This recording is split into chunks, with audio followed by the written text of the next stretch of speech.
posibilidad ng tagumpay o kabiguan, ng ligaya o lungkot. Kaya marapat lamang na tanggapin si Jesus bilang tagapagligtas at Panginoon.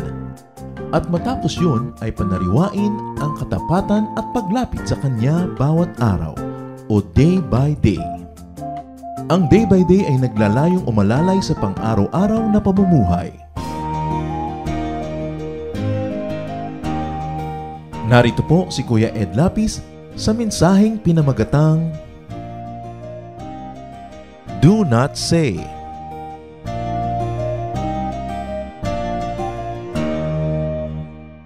What you say can affect your ears. Bago pa marinig ng ibang tao ang sinasabi natin, tayo na una nakarinig. So what affect your ears can affect your brain. Therefore, it can affect your entire personhood. Kaya pinag-iingat po tayo ng Biblia sa mga sinasabi natin because what we say has a very powerful way of becoming true.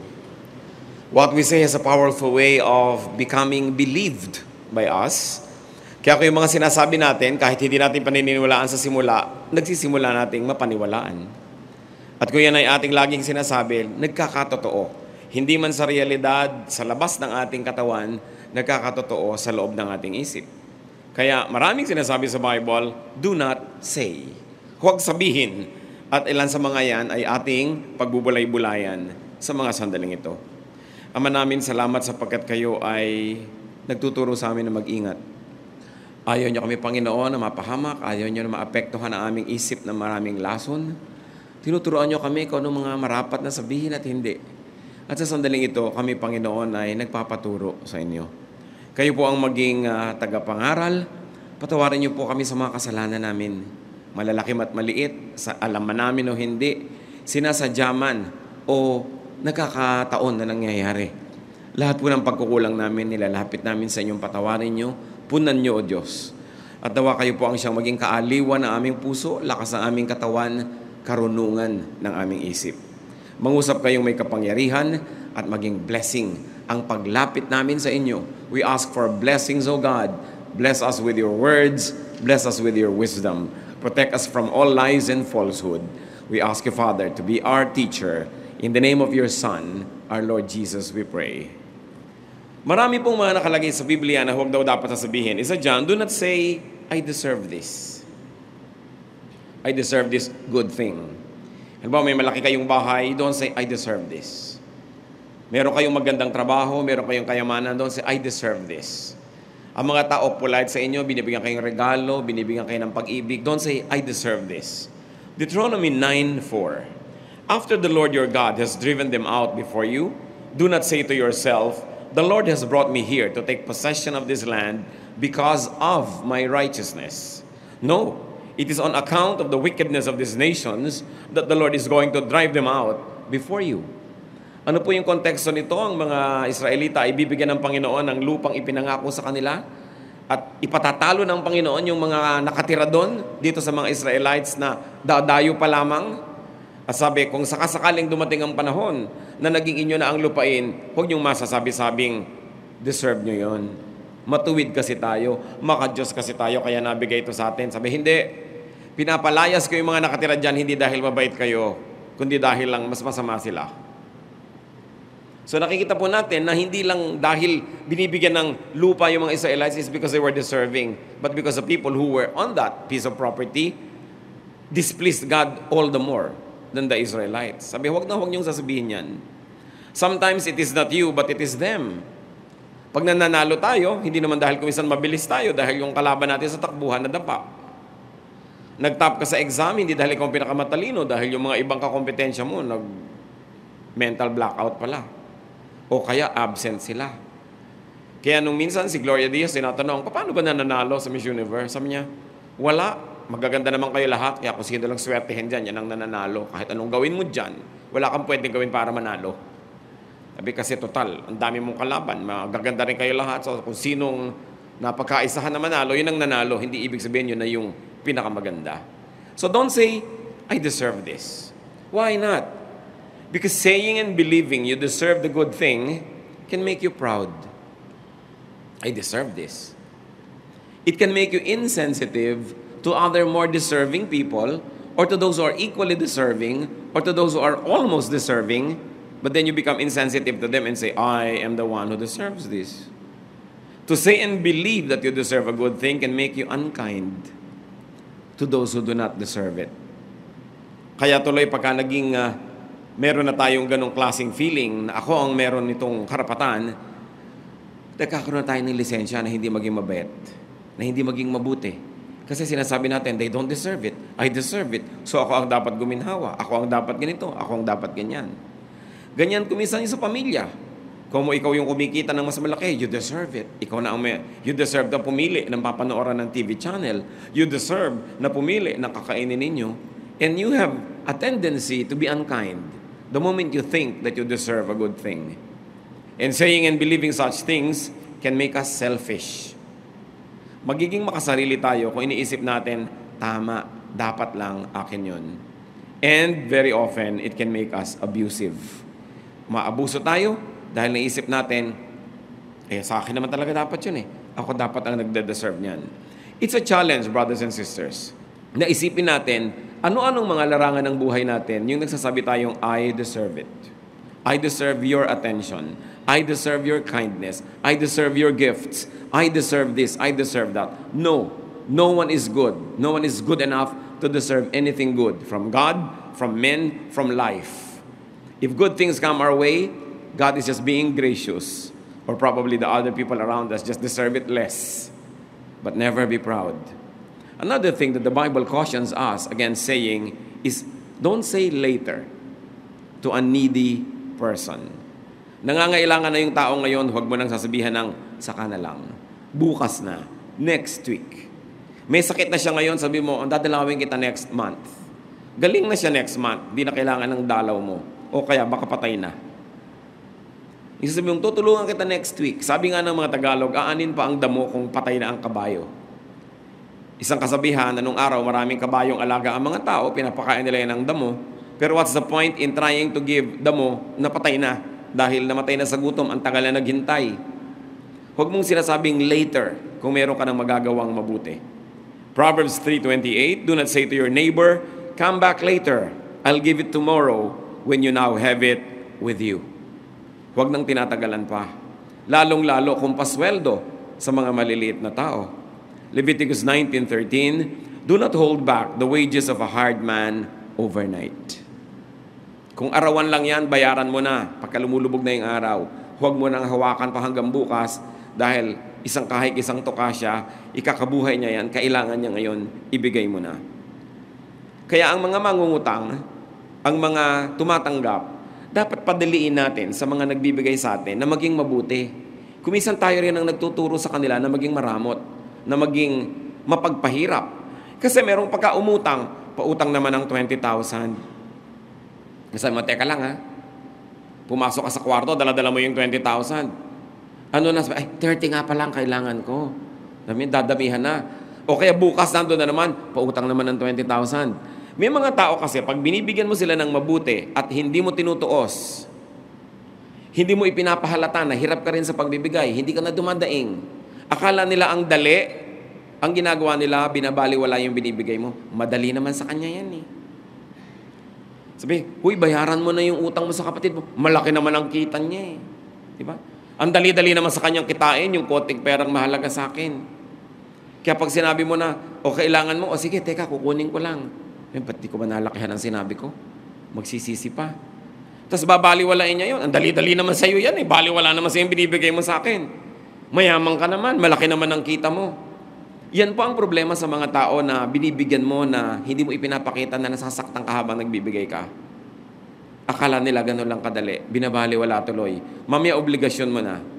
Kaya tuloy yung iba nadadala. Nandito yung hipag mo, umuutang ng 10,000. So ano sasabihin mo? Bumalik ka next week, mag-iipon ako, gagawa akong paraan. Kahit nandito na yung 10. Paano pag inilabas mo agad? Abusado na. Akala niya gano'n na lang kadali yun, hindi na niya babayaran yun. At hindi na niya appreciate yan kasi ang dali naman pala, marami ka pa siguro dyan. Ang liit naman ang pinahiram mo sa akin. You know, these people who are borrowers, who are recipients, who are not good at heart, make other people who are good, bad. Tayo rin ang nagtuturo sa mabuting puso na sumama. Tayo ang nagtuturo sa mga palambigay na maging maramot din kung hindi mo binibigyan ng halaga ang ibinibigay sa iyo. Pero ang mahalaga na itinuturo dito, kung ikaw yung may kapangyarihan na magbigay, do not delay. And especially payment or reciprocation or appreciation, do not delay. Why not? Because delaying will make you insensitive. Delaying can desensitize you. Pag hindi ka nakikinig agad ngayon sa pangangailangan ng kapwa, nasasanay ka na nakakarinig ng mga iyak, mga daing na hindi mo binibigyan agad. At kahit sa simula, may intensyon ka magbigay bukas, next week, sa dalas mong marinig na hindi ka pa umaaksyon, mamaya wala nang talab. And you become insensitive. And you get dehumanized. So don't say later to a needy person. Another thing that the Bible says is, do not say, I will take revenge. Gaganti rin ako sa iyo. Ayaw na ayaw ng Panginoon na sinasabi natin yan, gagantihan kita. Maramot ka sa akin, magdadamot din ako sa iyo. Nalimutan mo ang birthday ko, kakalimutan ko rin ang birthday mo. Ayaw mo akong batiin, di rin kita babatiin. Proverbs 20:22, do not say, I'll pay you back for this wrong. Wait for the Lord, and He will deliver you. Yung nagbabalak ka ng masama laban sa iyong kapwa, sa tingin mo nagawang ka na hindi maganda, ang ibabalik mo hindi rin maganda, God is our judge. Romans 12:19, Beloved, never avenge yourselves, but leave room for the wrath of God. For it is written, Vengeance is mine, I will repay, says the Lord. Huwag ka mag-iisip na magbalik ng masama sa masama. At kung minsan hindi nga masama, akala mo lang pala masama. Ang interpretation mo, ang reading mo, ginagawan ka ng masama. So gagawa ka na rin ng masama. Mali pala yung reading mo. Pagka ka pala sinukat sa timbangan ng Diyos, ikaw lang yung gumawa ng masama, yung ginagantihan mo, hindi. Akala mo lang gumagawa sa'yo ng masama. Paano ngayon kung talagang gumagawa nga ng masama, tapos ginawan mo ng mabuti, sa palagay mo, anong tingin sa'yo ng Diyos nun? So don't pay wrong for wrong. And when your enemies or perceived enemies fall, do not rejoice. Sabi mo, ayan, buti nga, nakaganti rin ako sa iyo. Proverbs 24:17-18, do not rejoice when your enemies fall, and do not let your heart be glad when they stumble, or else the Lord will see it and be displeased and turn away His anger from them. Pagka yung mga kalaban mo nagkakaroon ng mga hirap sa buhay, kinatutuwa mo, maaaring mawala ang galit sa kanila ng Diyos at sa mga baling. Yung meron ka mga kalaban na kamag-anak, mga mahal mo sa buhay na kainisan mo, tapos bigla silang nasunugan, ay buti nga. Nagkasakit, ay buti nga, nagkasakit ka, ayan. Nakikita ng Diyos ang lahat ng ating iniisip. At pag lagi natin ginawa yung ganyang pagsasalita, nagiging habit. Ang habit nagiging character. The Lord's justice is best. Kung sa palagay mo, ikaw ay naatrasuhan, masama ang ginawa sa'yo, ipasa Diyos. Yun naman kung naniniwala kang may Diyos. Pero sabi tayo ng sabi, naniniwala tayong may Diyos. Hallelujah, praise God. If God wills, yung mga bukang bibig natin, pero nakikita ba yan sa ating pananaw? Lalong-lalo kung sa tingin natin, tayo ay nagawa ng mali. Ayaw ng Diyos ng mali. At siya ang magtutuwid nun. The Lord's justice is exact. It is timely. And very importantly, the Lord's justice is reformative. It is seldom destructive. Pag umandar ang katarungan ng Diyos, nagtutuwid lang. Hindi naninira. Nagiging masakit lang kasi liko ka, tinutuwid ka, masakit. Pero hindi ka talaga sinasadyang saktan o sirain. Pero merong mga tao at sadyang nananakit. Sasaktan ko ang loob mo. Pagsasalitaan kita ng masama, o kaya di kita papansinin, masasaktan ka rin. Yung nananakit ka, alam yun ng Panginoon. Hayaan mong siya ang kumilos. Kung mayroong dapat ituwid, siya ang dapat natuwid. Siya ang dapat magtuwid noon. Because avengers can overdo it. Alam ba natin ang ating hangganan bilang mga tao kung hanggang kailan sapat na ang ginagawa nating paghihiganti? Because vengeance is addictive. Pag nakita mong nakakasakit ka ng kapwa na gusto mong saktan, lalo kang ginaganahan at mas dinadagdagan mo ang pananakit. Alam mo ba kung kailan titigil? Avengers can abuse and they can destroy the other person as well as themselves. Hindi ka pwedeng sumira ng isang tao, kalaban mo man siya, na hindi ka masisira din. Because God is watching. Lalo na kung hindi mo naman talaga tunay na kalaban, tapos sinisira mo, masisira ka lalo. So in action, in words, in philosophy, in policy, do not be vindictive. Huwag vengador. Huwag palagante. May mga tao ganun eh. Dapat not tit for tat. There are people who live for tit for tat. Sinampal mo ko, sasampalin kita. Binuhusan mo ko ng tubig, bubuhusan din kita. Diba? Hindi ka pupunta sa party ko, hindi ako pupunta sa party mo. Hindi mo ako kinausap, di kita kakausapin. Silence for silence, anger for anger, tampo for tampo, betrayal for betrayal, hurt for hurt. This is not the way of God. Kailan natin i-apply sa buhay ang lahat ng verses na nadidinig natin sa tagal ng panahon? Kailan natin i-apply sa buhay ang lahat ng bunga ng mga panalangin or the objects of prayer? Ang mga nadidinig nating magagandang kanta sa pang-araw-araw ng buhay, sa pakikitungo natin sa ating kapwa, sa pakikitungo natin sa ating pamilya, sa ating mga katrabaho, mga mahal sa buhay, mga kaibigan. Pero pag vengador ka, palaganti ka, ang ginagawa mo noon, hindi lang sila ang sinisira mo, pati ikaw.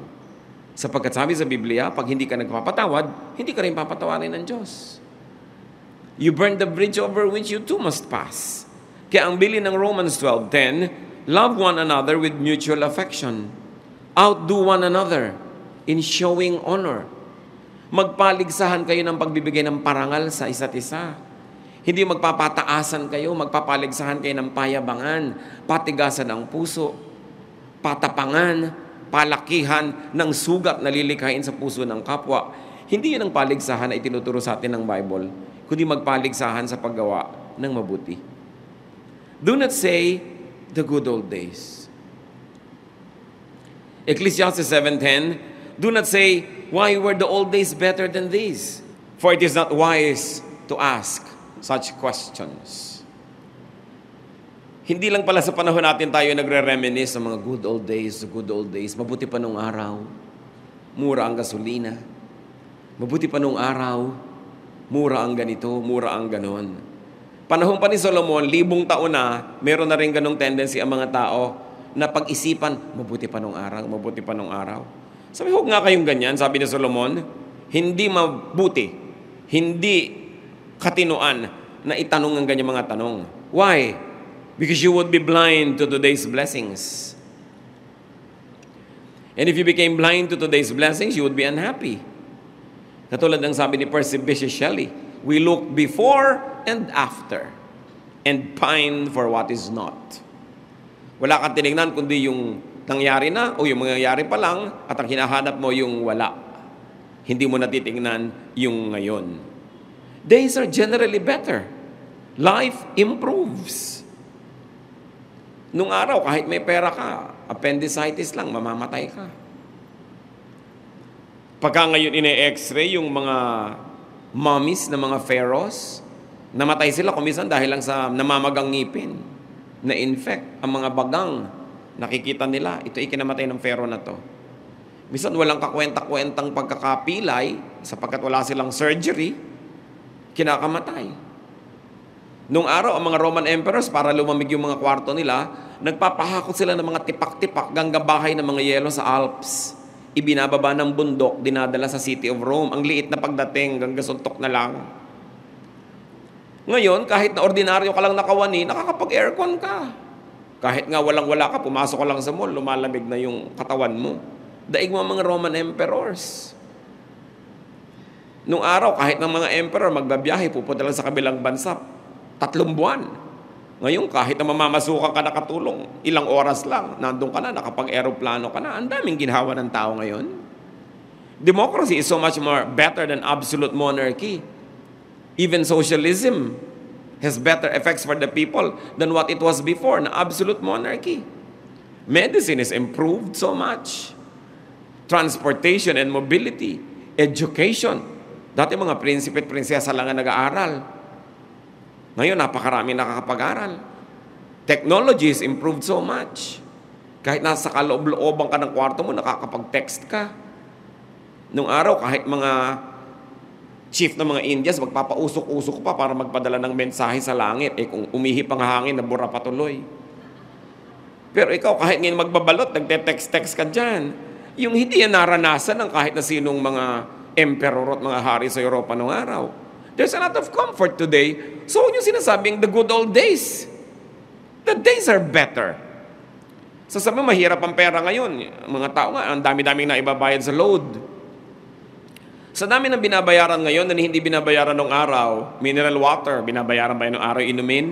Hindi. Yung inumin ng kalabaw tsaka inumin ng tao, pareho lang. Buhay din naman pareho. Diba? Ngayon, nagbabayad ka pa ng mineral water, nagbabayad ka pa ng load, may binabayaran ka pa ngayon ng mga cable. Walang cable nung araw. Walang ganyan mga bayad-bayaran. Diba? Nagbabayad ka ng internet. Ang dami binabayaran ng tao ngayon. Saan kayo kumukuha ng pambayad kundi mas maraming pera ngayon kaysa nung araw? Appreciate the blessings. Don't say the good old days. The days are getting better. Lagi natin sasabihin, ayan, pasama ng pasama, papangit ng mundo. Kasi wala kang iniisip kundi magwakas sa mundo. Pero ang totoo, appreciatein mo, gumaganda, umaayos. Nung araw, pag kulot ka, talagang mamamatay kang kulot. Wala kang pag-asa. Di ba ngayon, planchahin lang ng 2 oras yung buhok mo, ganyan ka na lang ganyan. Natupad ang pangarap mo. Kahit kapaita. Ang hirap-hirap ng tao, reklamo ng reklamo. Pati peklat ngayon, nabubura. Willing ka lang huwag magmerenda ng 3 buwan, pumunta ka sa dermatologist, bura ang peklat mo. Ang ngipin na itatanim, hindi ka pwedeng mamatay ng bungi. Tulad ng araw, nabungi ka na, sorry, mamamatay ka ng bungi. Pwede kang magpatanggal, magpakabit ng nunal. Maraming pwedeng gawin ng tao, so magpapasalamat tayo. Don't say, the good old days. God is making life better and better. You should have the eyes to see it. Kailangan nakabukas ang mata mo para hindi ka reklamo ng reklamo. Do not say, I'm only a woman. I'm only a man. I'm only poor. I'm only an ordinary person. I'm only a child. Pag binalikan natin si Jeremiah, nung siya in-appoint ng Diyos na maging propeta, ito ang sabi niya sa Jeremiah 1:7-8. But the Lord said to me, do not say, I'm only a child. You must go to everyone I send you to and say whatever I command you. Do not be afraid of them, for I am with you and will rescue you, declares the Lord. So, huwag mo sabihin bata ka lang. Huwag kang magdahilan dyan. Huwag mo sasabihin ganito ka lang, ganun ka lang. Pati si Timothy, isang batang pastor, sinabihan siya ni Paul, 1 Timothy 4:12, don't let anyone look down on you because you are young, but set an example for the believers in speech, in love, in life, in faith, and in purity. So do not let anyone despise you because of your age. Matanda na ako, bata pa ako, etc., etc. Or your gender, or your race, or your looks. Because you would only disempower yourself. Pagka ikaw na ang nagsisimulang mamintas, magmaliit sa iyong sarili, ano pang inaasahan mong gagawin ng iba sa'yo? They will follow your lead. Hindi tayo kailangan magmalaki, pero hindi din natin dapat maliitin ang ating sarili. Because Jesus approved of and empowered children. He also approved of and empowered women, even outcasts and sinners, the poor, the sick. Lahat ng mga kinoconsider nila na puwera, hindi kasali, outcast, they were empowered by Jesus. They were accepted, loved by Jesus. And Jesus fellowship with them to the point that he was called a friend of sinners. Another thing we should not say is, why God? Bakit o Diyos? Bakit mo ako ginawang ganito? Bakit ako isinilang na ganito? Bakit ganito lang ako? Especially, don't ask God about these things that you cannot change. They will only make you unhappy and rebellious. Yung mga tanong na yan ang pinagsisimulan ng paghihimagsik. Yung why. May mga bagay na nababago, pero may mga bagay na dapat tinatanggap. Romans 9:20, but who are you, O man, to talk back to God? Shall what is formed say to him who formed it, why did you make me like this? Sabi, ikaw lang yung palayok, ginawa kang ganyan, ba't ka nagtatanong kung ba't ka ginawang ganyan? Ginawa kang ganyan, magpakaganyan ka kasi ginawa kang ganyan eh. And be the best palayok that you can be. Ginawa kang ganito, be the best version of what you are. Job 38, 1-2, nung nagre-reklamo si Job sa Panginoon, then the Lord answered Job out of the storm. He said, "Who is this that darkens my counsel with words without knowledge?" Marunong si Job, matalino, mayaman, pero compared sa karunungan ng Diyos, baliwala ang alam niya. So sabi ng Panginoon, sino ito na nagmamagaling? Akala mo mas marami pang alam tungkol sa akin at kesa sa akin? Ba't ka nagre-reklamo sa hinayaan ko mangyari sa buhay mo? Hinayaan ko yan, harapin mo. May mga bagay na pwedeng ilapit sa Diyos. Dahil mahal tayo ng Diyos, kaibigan tayo ng Diyos. Pero hindi ko mo kaibigan, hindi na siya Diyos. So may mga bagay na dahil Diyos siya, huwag ka na lang kumibo dahil Diyos siya. May mga bagay, pwede ka magpakiut, lumapit, umungot-ungot. Pero dapat alam mo kung kailan mo inilalagay yung sarili mo sa lugar. Ginagalang mo siya.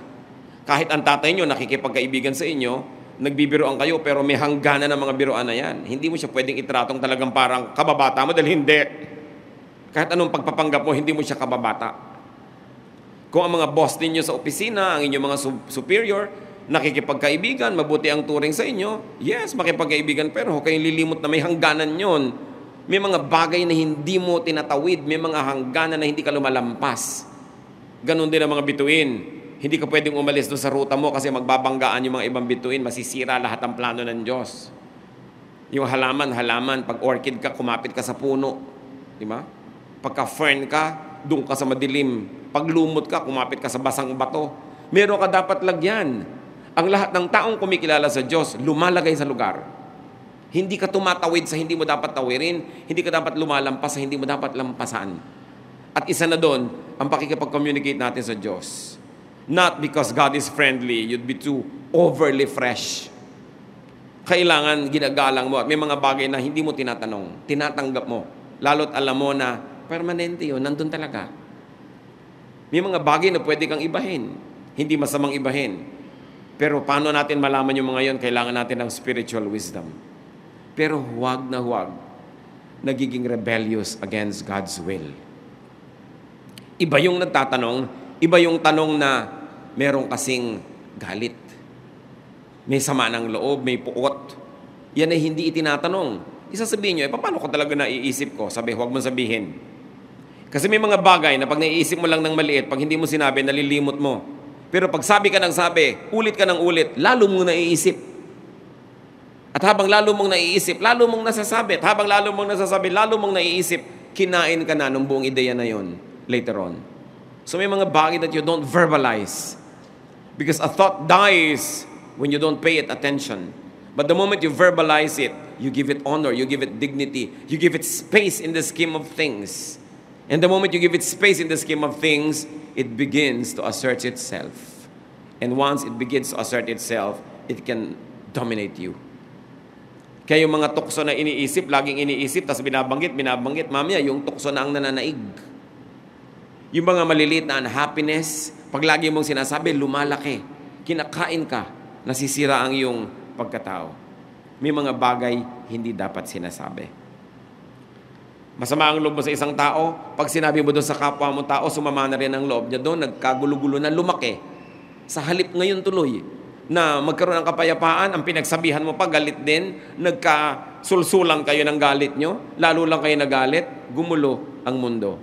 Mga kapatid, tandaan nyo, may mga bagay na hindi sinasabi. Sinasarili. Ang mga totoong tao, nakikilala mo, hindi lang sa sinasabi. Nakikilala mo rin sa hindi sinasabi. Sa sinasarili, sa kinikimkim, at ipinapasa Diyos. Kailangan ng tao ay tao, hindi tayo hayop. Ang aso, pag natapakan, tumatahol. Pag nagulat ang ahas, tumutuka. Ang tao ay tao, dapat ang tao may pagtitimpi. Ang tao mayroong pagpipigil sa sarili. Yun ay pinagkaiba natin sa mga mababangis na hayop. Kaya hindi lahat ng iniisip, sinasabi. Lalo't kung ang pagsasabihan mo masasaktan, wala namang mabuting magagawa, kundi nakasakit ka lang. Bakit ka mananakit nang walang mabuting kinauwian? Siyempre, yung sinaktan mo, kung hindi rin maganda ang pagkatao, sasaktan ka rin. Hindi na matatapos ang sakitan ninyo. Is that the kind of life you want to live? Another is that do not say, surely, when it comes to the future. James 4:13-15. Now listen, you who say, today or tomorrow we will go to this or that city, spend a year there, carry on business and make money. Why, you do not even know what will happen tomorrow. What is your life? You're a mist that appears for a little while and then vanishes.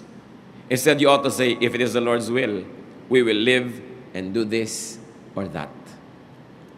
So wag daw sinabi, sa birthday ko, punta ka. Oh, sure. Ano sinasabi natin? If the Lord wills. Hindi mo hawak ang bukas.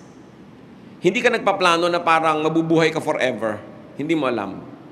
So you plan like you will live for long, but you have the attitude that you might die any moment because that can happen. Hindi natin dapat pangunahan ng Diyos. Siya ang may hawak ng kinabukasan. Lagi tayong nagde-defer sa Kanya. If God wills. If the Lord will allow. The Lord willing. I'm going. I will be there. We will do it. Proverbs 27:1, do not boast about tomorrow, for you do not know what a day may bring forth.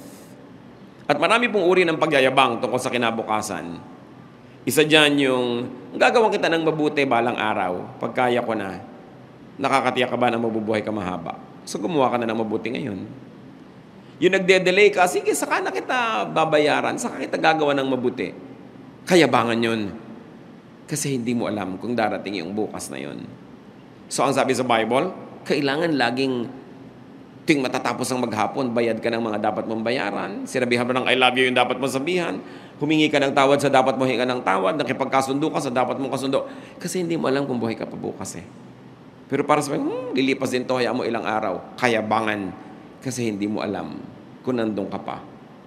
At ang napakahirap, namatay na yung tao, tsaka ka nagsisi. O ikaw yung namamatay, nagsisisi ka. Mahirap yung namamatay ka na, may dala ka pang sisi. Mahirap yun. Kaya kailangan maluwag ang iyong loob pag kinukuha ka na ng Panginoon. And the only way na luluwag yan, wala kang utang. Lagi kang handang magbayad. Do not say an out-of-time word. May mga bagay po, mga bagay na magandang sabihin pero mali yung timing, mali pa rin. Lalo naman kung pangit na nga yung salita, walang magandang timing doon kahit kailan. Like, walang magandang timing kahit kailan sa mura. Minura mo yung tao, kahit kailan, walang magandang timing yun. Ecclesiastes 3:1, there is a time for everything, and a season for every activity under heaven. And 3:7b, a time to be silent, and a time to speak. May panahon, tahimik ka dapat. May panahon, dapat hindi ka tahimik. Dapat nagsasalita ka. And sino ang wise person? The one who knows when. When to be quiet. When to speak. Kailan magsasabi ng isang word.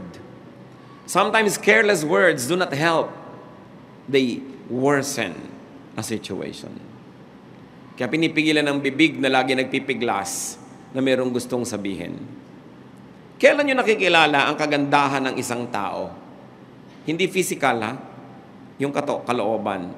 Kailan nyo nakikilala? Pagka siya ay mahinahon o pag siya ay galit? Siyempre, pag galit. Lahat ng tao, masamamang tao, pag mahinahon siya, masarap siyang kasama. Maganda ang buka ng muka, maganda ang sasabihin. Pero galitin mo o subukan mo't galit. Yung inilalabas na ugali, paggalit, ang tunay na ugali ng tao. Kasi kung hindi ka naman galit, siyempre, mapagbigay ka. Pagka binigyan ka, thank you. Pero pag galit ka ba, inabutang ka pa rin ng kape, sabi mo pa rin ba sa asawa mo, thank you. Di ba? Baka tabigin mo pa yung kape. Kasi galit ka. Pag galit kayo mga kapatid, you are under trial. Dahil doon nyo ipakikilala ang tunay nyong pagkatao. Pagka kayo ubusan ng pasensya. Kaya lahat tayo dyan, kailangan magsiyasat ng sarili. Kasi meron talagang nice, ang gaganda ng mukha, ang gagandang ngumiti, ang susweet mag-hello, ang susweet mag-hi. Pero, pag nagalit na, yung ugali lalabas, yun ang totoong siya.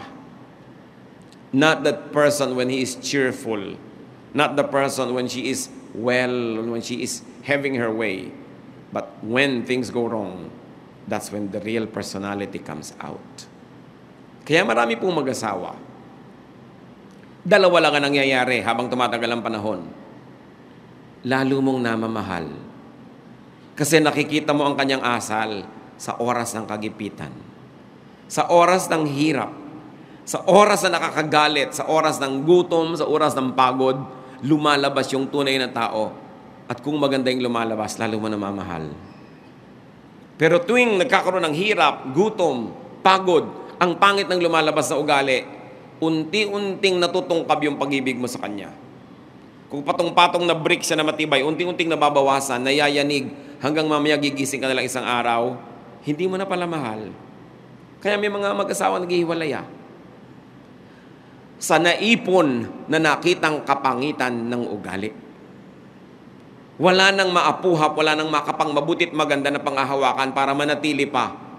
Mas nananaig yung mga nasaktan ka, na inis ka, na offend ka, kesa sa ikaw ay na cherish, na mahal, na nourish. Kaya may mga naghiwalay. Akala nyo automatic yan, mag-asawa na kayo, forever kayo na, magkaibigan kayo, kayo na talaga? No. Kasi nagkakakitaan kayo ng ugali. At dun sa mga panahon na yun, ang lakas ng withdrawal. Pag gumagawa ka ng mabuti, may deposit. Pero gumagawa ka ng masama, may withdrawal. Anong natitira? May balance ba? O wala? Ang maganda niyan, mga kapatid, tayo yung mga tao na merong karapatan at merong kakayanan na kontrolin ang ating ugali. Kasi hindi tayo hayop. Kaya sabi, be transformed by the changing of your mind. Kung may track record ka na lagi ka na lang may nakakagalit, lahat na lang ng nakasama mo sa trabaho, nakaaway mo, tapos sasabihin mo, binubutasan nila ako, pinagkakaisahan nila ako. Sobra naman, kahit saan ka na lang pumunta, ikaw yung pinagkakaisahan. Sobra kang star, nag-uusap-usap lahat ng kumpanya. Para pag dumating ka doon, pagkaisahan ka. O talagang ikaw ang humahanap ng gulo. Halos lahat ng kaibigan mo, ang ending, kaaway mo in the end. Huwag mo nang sisihin pag mahigit 3 na sila. Baka ikaw na yun. Kung isa, pwede pa sabing masama siya, kaya kami nag-away. 2, masama siya, kaya kami nag-away. Pero pag 3, 4 na, mag-isip-isip ka na dahil may common denominator sa problem and it's you. Kaya titingnan natin, ano ba yung ginagawa ko? Paano ba ako nagsasalita? Paano ako nananahimik? Paano ako kumikilos? What was appropriate to say 1 second ago no longer is. And hurts the feelings rather than helps its cause. Pag may dapat kang sabihin, lumampas, lampas na. Timing is very important. And you know what is most important na i-time? Sorry. Mas madali, mas mabilis, mas maaga, mas umuusok, mas mainit yung sorry, mas tama. Pero kung minsan nahuli lang yung sorry ng a few minutes, wala nang talab. Dapat mabilis tayo magsabi ng sorry. I'm sorry, I was wrong. Mabilis. Pero hindi arte. Taos puso. Pag lumampas yung pagkakataon, wala na eh. Tapos na. Time is very important. So it's not really just do not say, but what the Bible is really telling us is do not think this way. Pag sinabi mga kapatid, do not say it, hindi lang do not say, ang ibig sabihin, huwag kang ganyan mag-isip. Ganyan ka kasi mag-isip, ganyan tuloy na sasabi mo. So pag sinabing, huwag mong sabihin yan, ang totoong sinasabi, huwag kang mag-isip ng ganyan. Baguhin ang paraan ng pag-iisip. Kung paano ka nag-iisip, nalalagay sa puso mo ang lahat at mula dyan lumalabas ang mga salita. Matthew 12:34. For out of the abundance of the heart, the mouth speaks. Kung anong laman ng puso, inilalabas ng bibig o ipinapakita ng katawan sa aksyon. At kung yun ang lumalabas sa ating bibig o aksyon, yung hindi maganda, yung nagpapalayo sa mga tao sa atin, nakakaaway tayo, dapat palitan ng laman ng puso. Hindi lang dapat palitan at pagandahin ang bokabularyo. Hindi lang dapat gandahan ang timing. Yung pinagmumula ng bokabularyo natin, yung ating espiritu, yung ating pagkatao, yun ang dapat talaga mabago. At kadalasan, ang mga tao naman, hindi sila likable only because they have been rejected many times. Maraming mga tao, sasabihin nila, hindi naman ako loving kasi hindi naman ako lumaking may nagmamahal sa akin eh. Oo nga, pero maibabalik mo pa ba yung childhood mo para i-replay mo, para may magmahal sa'yo, para maging mapagmahal ka? Wala ka na magagawa sa tapos na. So ang dapat mong gawin, repairin na lang yun. Limutin, matuto mula doon, because God is God of second chances. Nagbibigay ang Panginoon sa atin ng mga bagong pasimula.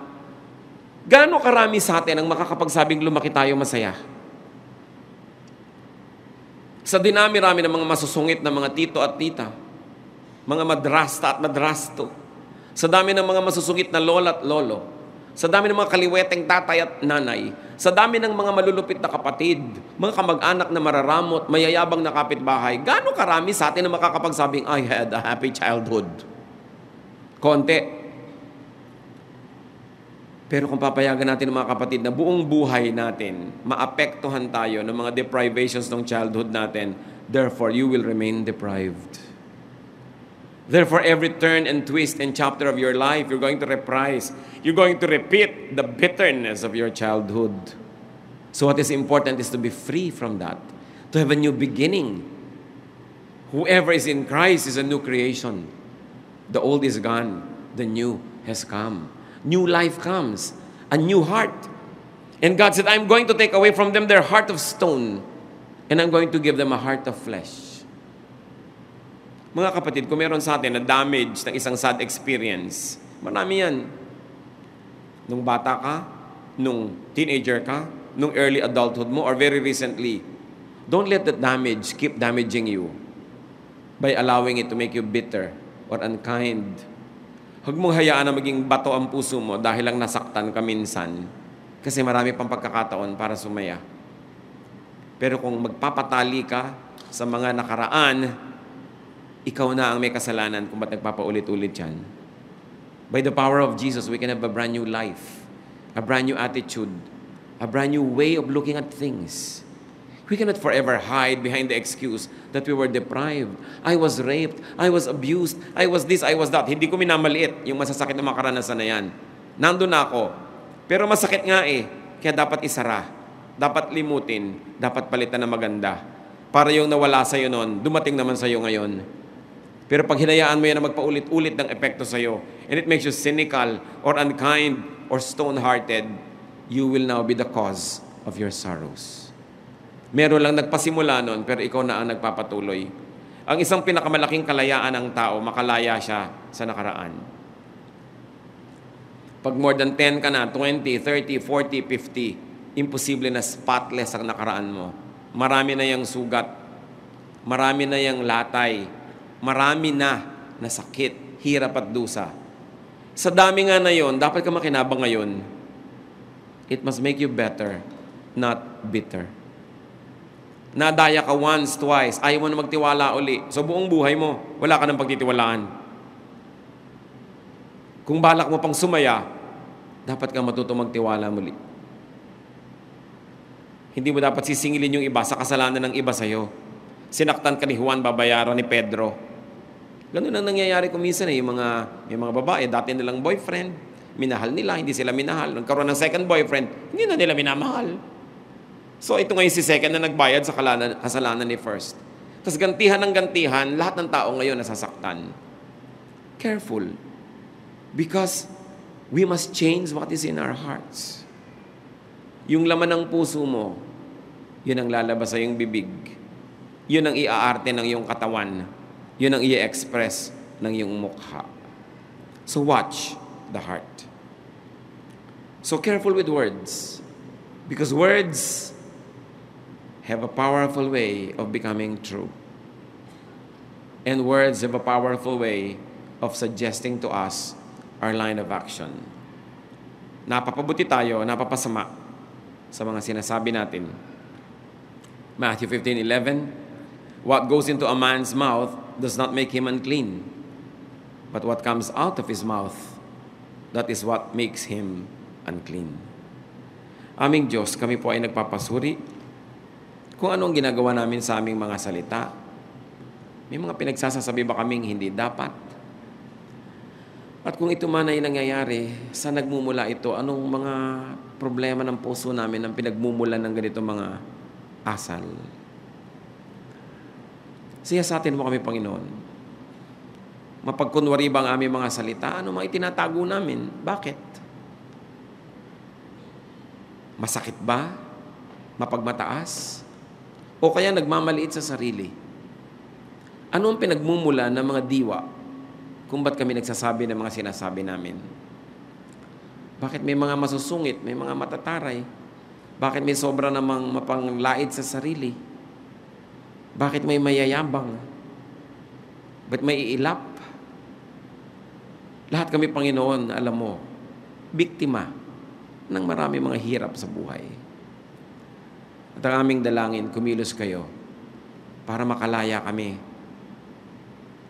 na sa aming bibig, sa aming salita, hindi lang yung salita ang mapansin, yung pinagmumula nito na puso at kung anong laman nito. Magbulay-bulay tayo mga kapatid sa ilang saglit. Kung ano ang kahulugan sa atin ng mga mensaheng ito.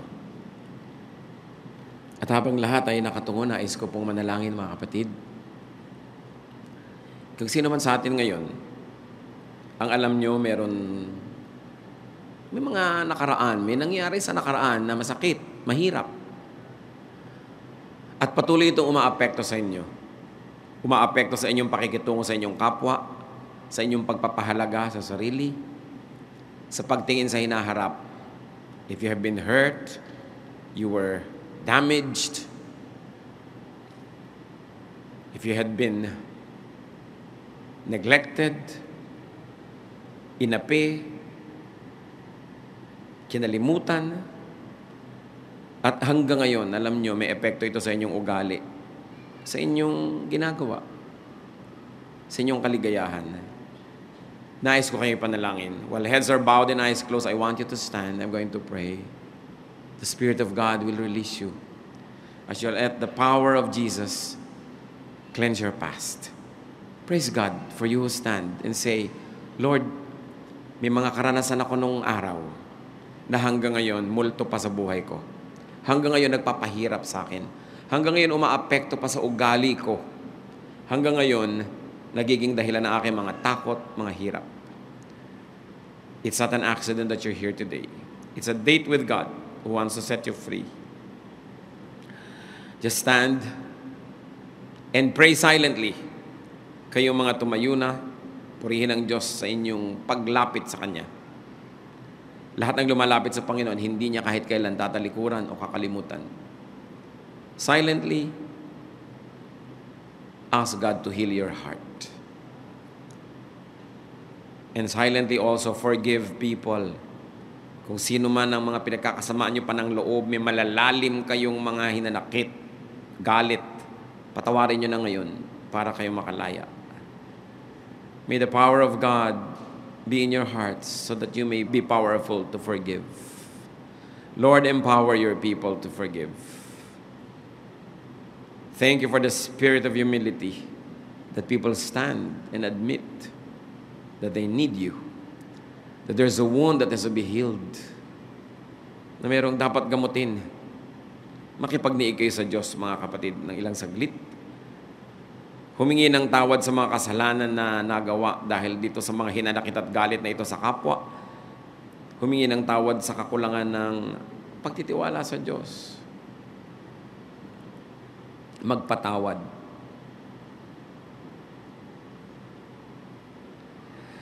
Panginoon, sa pagtayo na yung mga anak na ito, kinikilala ang isang katotohanan na kayo'y nanggagamot.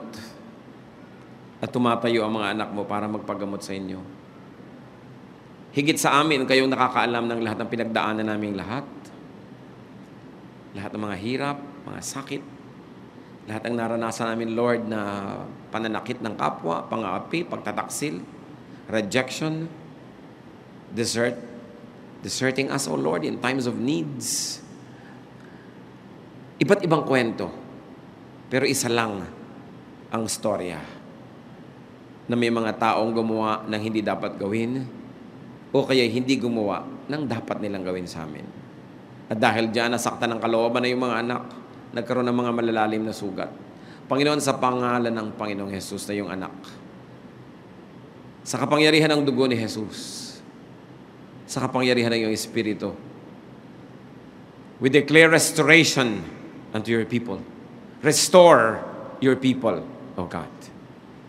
Pagalingin niyo po ang mga sugat, isaran niyo ang mga nakabukang mga sugat na ito. Paghilumin, hawakan niyo na yung mapagpalang kamay at bigyan niyo ng kagalingan. Bigyan niyo ng kapangyarihan ng mga anak niyo magpatawad sa mga taong iniisip nilang nagkamali sa kanila. At palayain mo sila, Panginoon, sa mga pagkakadala, sa hirap, sa kawalan na ngayon ng tiwala sa kapwa. Palayain niyo at ang sa ganun magkaroon ng mga bagong pananaw, bagong pag-asa. At sa tulong niyo at sa karunungan na ibibigay niyo, turuan niyo yung mga anak, Panginoon, kung sino ang mga marapat pagtiwalaan. At ganun din kung sino ang patuloy na dapat pag-ingatan. Nawa, Panginoon, sa pagkilos niyo, ang mga anak mo magkaroon ng mga bagong pag-asa, bagong pananaw, bagong bokabularyo, bagong paraan ng pakikitungo sa kapwa. Bunutin mo ang mga ugat, Panginoon, ng mga hinanakit, puot, galit. Take away all the bitterness in your people's hearts. Take away the heart of stone and replace it with the heart of flesh, so that we may all love again, and we may be loved by you and by others, and that we may dispense love instead of hatred, goodness instead of evil, that we may be agents of your goodness, ambassadors of your holiness. Bless your people, O God. We thank you, we honor you in the name of your Son, Jesus. Magsiupo kayo at ang lahat manatili sa pagkakayo ko sa diwa ng panalangin. Patuloy tayo humingi sa Ama ng mga katuruan, application ng mga napag-aralan natin ito.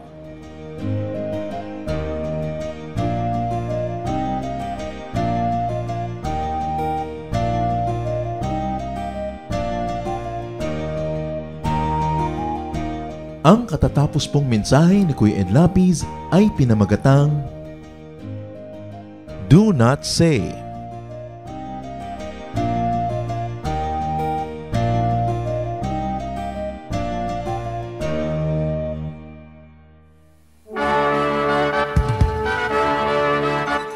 Halina't sama-samang sumamba at magdiwang sa Day by Day Jesus Celebration kasama si Kuya Ed Lapiz. Bulwagan ng Panginoon, PICC, one Sunday a month, Philippine International Convention Center, Rojas Boulevard, Pasay City. All other Sundays, sa mga day-by-day mini-bulwagan ang pagtitipon. Para sa buwan ng Oktubre, gaganipin ito sa October 6, 2024. 8 a.m. ang First Jesus Celebration, 10 a.m. naman ang Second Jesus Celebration. Para sa iba pang detalye, bisitahin ang ating official Facebook page, Day by Day Friends.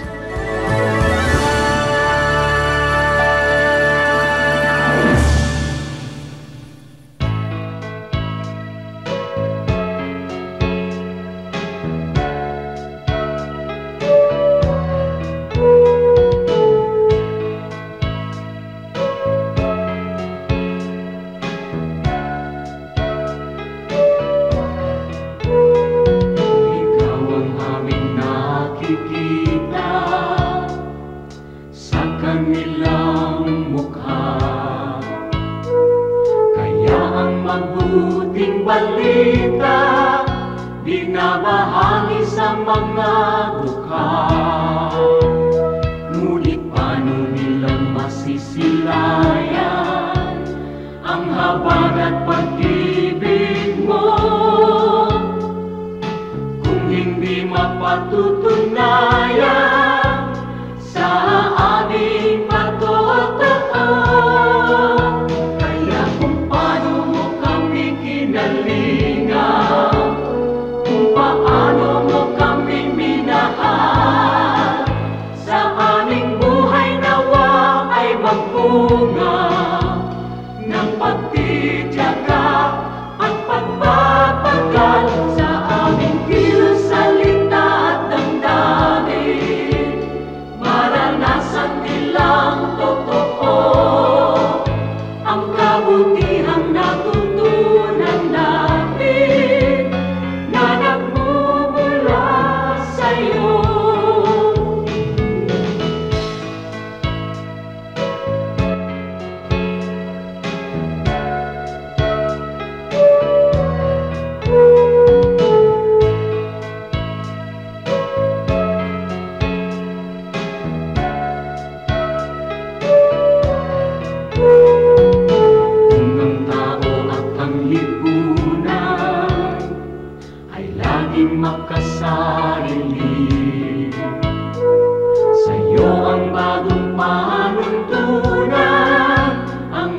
maglingkod at magsilbi.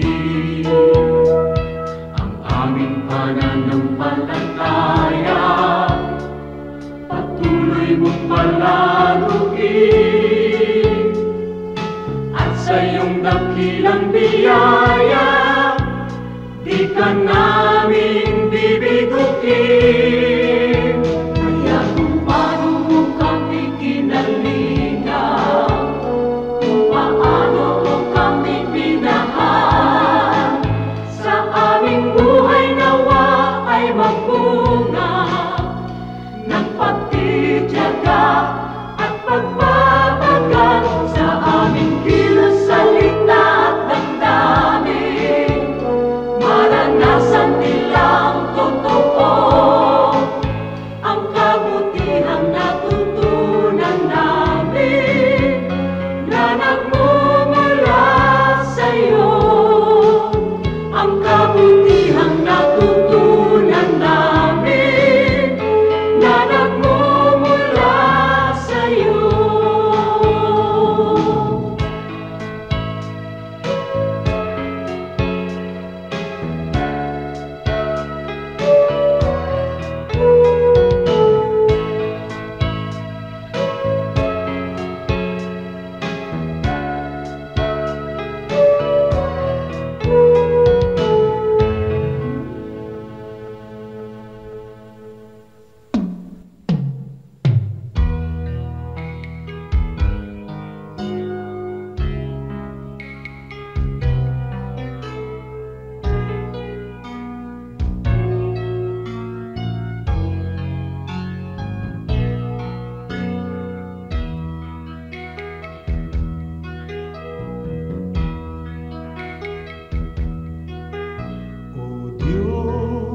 Ang dalangin ko'y iyong tanggapin,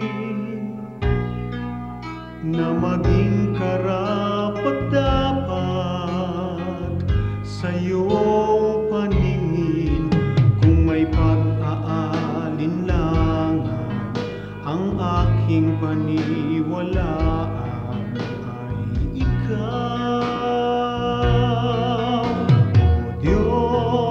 Ang kailangan ko'y iba, yung lakas upang di ko natahakin. Ligaw na landas sa pagpaparot parito, sa ulat bagyo'y hindi magbabago. Katapatan ko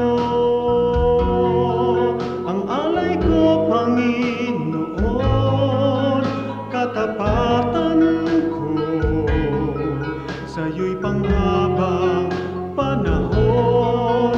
Kahit minsan na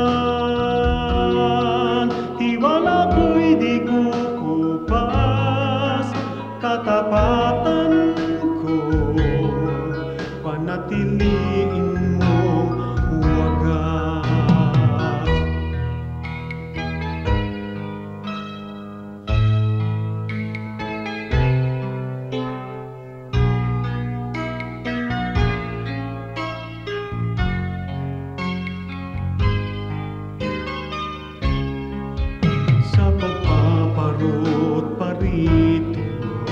Sa ulat bagyo'y hindi magbabago. Katapatan ko, ang alay ko